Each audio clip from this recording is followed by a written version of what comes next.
Ang Team Thunderbird kasama ang bakbaka na ay lumipad patungong Amerika para dalawin ang mga iniidolong American breeders. Atin pong kilatisin ang kanilang mga alaga at alamin ang history ng kanilang mga bloodlines para makatulong sa ating breeding program. Dito po sa Thunderbird US Game Fowl Tour.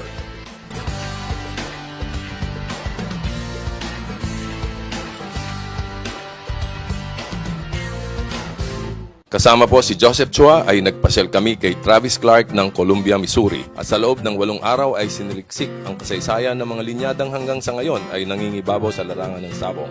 Sa tulong po ng mga kaibigan niyang si Jean Landry, Casey Chadbourne at Travis Clark. Ang linyadang pag-uusapan sa umagang ito ay ang white-legged kelso na mga out and outs or Claret nga ba? The out and out kelsos, are they in fact Clarets? Yes, Yes, they are. but with something else. Duke wrote in the magazine years ago that the out and outs were Clarets. He said they were the best chickens that Kelso had. They come from Madigan. He said not only were they the best roosters in the pit, they passed it on in the brood pen. And Duke wrote that. Curtis had the good ones. Yeah, Curtis had the good ones. But Curtis out and out looks different from the Duke's out and out. Well, you see, you got to remember now, Duke got him close to the original. Oh, Let me tell you, Lulu Molis was an old man, friend of Gilbert. Lulu was at the Coca-Cola bottling company in New Orleans when they fought the Maine. This is the first time that Madigan brought the dark wine red white-legged cocks, and that's where they got their name. That's when they called them Clarets. They were not Clarets until that day. That day they became Madigan Clarets Because of the Claret because of the wine. claret color, all of them. Lulu said he said he'd tell Pookie, call Pookie. He said, Pookie, them cocks would break up in the air, and he said when they'd come down, the other cock was dead. And they called them, they said, look at those claret cocks. That was the first time, and then after that, they started coming all that way. Well, I think, if I remember right, Duke got a hold of his right about that time, before anybody screwed him up, Travis. See, everybody that touched him probably screwed him up. I know a man that's breeding round-head chickens to hatch chickens. They come in peak-home, white-legged, and he's selling them as kelso cocks because kelso is popular. I know the guy, he's doing it, he did it. I mean, it's one of those things. Now, you got those chickens, and you think you got good kelso chickens. You got round-head and clarets is what you got, which is not bad, provided they're both good families. But you don't know what another man does. A cock is only as good as the man that controls the door to that brood pen. I see, yeah. That's the man. That's the cock right there. I mean, I'm probably 26 years old, 27 maybe by that time.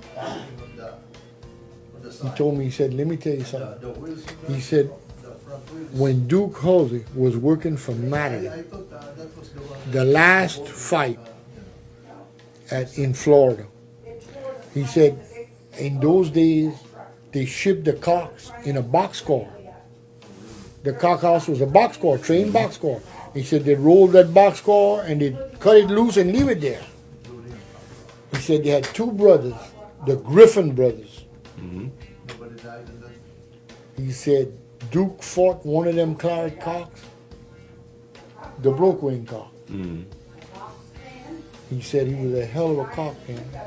He won the fight with a broke wing rattle, and he said that something was good. He said when it got time to go, he said Duke Hulsey walked in the boxcar, and he said he took the cock and he slipped it on the other side, and he gave it to the Griffin brothers, one of the Griffin brothers. They gave Duke some money for him, a lot of money. And he said he told Mr. Kelso that the cock died on the way home. I said, okay. I said, so what is that? Well, he said, you see the Griffin brothers? He said, they had some real good claret chickens for years. Griffin clarets. These game Remember? fowls, they evolve depending on whose hand they pass through. Well, Like A the good breeder. earlier we were talking about the hatches, and originally they were not green-legged, as you have said. right. They were Oriental chickens. Didn't Gilmore breed one mating, and he had a bunch. There was like 4 or 5 roosters and 2 hens. I'm just referring to the pictures. Hal of them Brown together. got one. Red Richardson got one. Frank Steele got the one-eyed one. And then the other one went to another breeder. And Frank's chickens, you know, at one time Frank had the gamest hatch chickens around, as good as anybody else's. As a matter of fact, William McRae, when Blondie Roland started not winning at Sunset anymore, the Democrat chickens were kind of playing out. William McRae borrowed a hatchcock from Frank Steele. I was in the cock house when Blondie came and Frank gave him the cock. He was a dark red rooster, and at the bottom, at the very bottom, the very last of his hackles, it was like fire down there. 2 years later, he brought the cock back, and he brought a trio of chickens to Frank. Not William McRae. Blondie did. For William. Frank told me, he said, "Nah, y'all talk about them Democrat chickens." He said, "There they are." I said, "What is that, Frank?" He said, "I loaned," remember he said, "I loaned that old man, that hatchcock?" I said, "Yeah, that was Blondie Roland." He said, "Well, Blondie Roland works for William McRae." He said, "He pits and handles and feeds for William McRae." He said, "McRae is the breeder." They were peacocke, the cock was peacocke, lemon neck, yellow legged. But the 2 little hens was dark. I said, "Well, Frank," I said, "Blondie Roland fights Democrat chicken." He said, "Yeah. Everybody thinks Blondie they call them Blondie Roland." He said, they're hatch Clarets is what they are. That's Claret. I said, well, how come they don't come green-legged? He said, "Because when you cross them," he said, "McRae gets rid of the green-legged ones because the green-legged ones were not the best cutters and they were not the fastest chickens." Okay, that makes sense. Okay, you know, who was the guy that Mr. Murphy was good friends with, the hatch man that lived in the same Stanford hat. Sanford Hatch? Fight. I got a 13-time winner, and we like him so much we named him Little Johnny. Frank said, "Really?" He said, "Yeah." He said, "Y'all can't win this fight." So Frank went to Mr. Kelso and told him what Duke said. I can't understand. Frank said, "Okay, that's good." They fought. The little kid, Murphy cock beat Duke. Wow. So Frank picked him up, and he said, "Lil Walter beat Lil Johnny." That's the cock. That's Lil Walter. He's a Murphy cock. But he was not a Murphy cock that Murphy give Kelso. He's a Murphy cock that Kelso bred from Murphy's chickens. He had a Kelso band in his wing. The Murphy cock had a Murphy band in his wing. The difference. Yeah, that's a different. Yeah. Bred from the. And you see the little Walter chickens? Okay. We were cleaning out the hen barn. We'd feed 2 5-gallon buckets of feed a day in the hen barn. They had so many hens. We were killing them all. All the Wortham hens, we killed them. Everyone. So I said, "Douglas, what's this thing right here?" He said, "How she's marked?" I picked her up. I said, she's notched left in. He said, "She's notched left in." And he was about from me to Travis in the barn. He said, "Let me see her." So I picked her up like that little bitty thing. "Oh no, boy," he said, "that ain't notched left." He said, "Notched left in, that's a Henry Wortham general."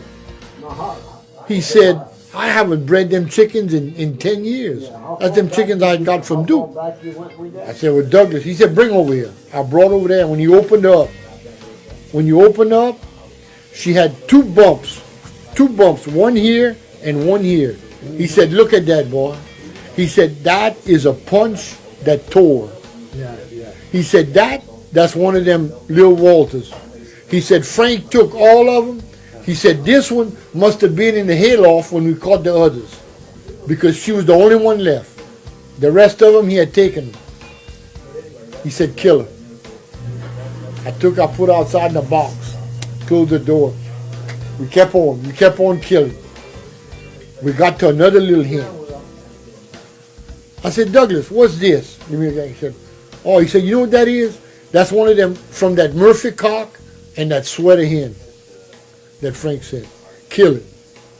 I took her and I put her in a box. Closed the box. We killed 100 hens. He called some old black men. Mona and Vic, the archangel. Y'all come. He give them each 7 or 8 sacks of dead chickens. He said, what you got in them boxes? I said, Douglas, I got them 2 little pullets. God damn, you'll never be a rooster man. You can't do that. Kill that. I said, no, I'm going to take them home. A good thing I brought them home. I brought them home and I bred them. Now, I bred, Mr. Kelso sent Slim Saunier a trio of chickens. The hens were Murphy hens. The cock was one of them sweater cocks, out and out, right nose. He bred them.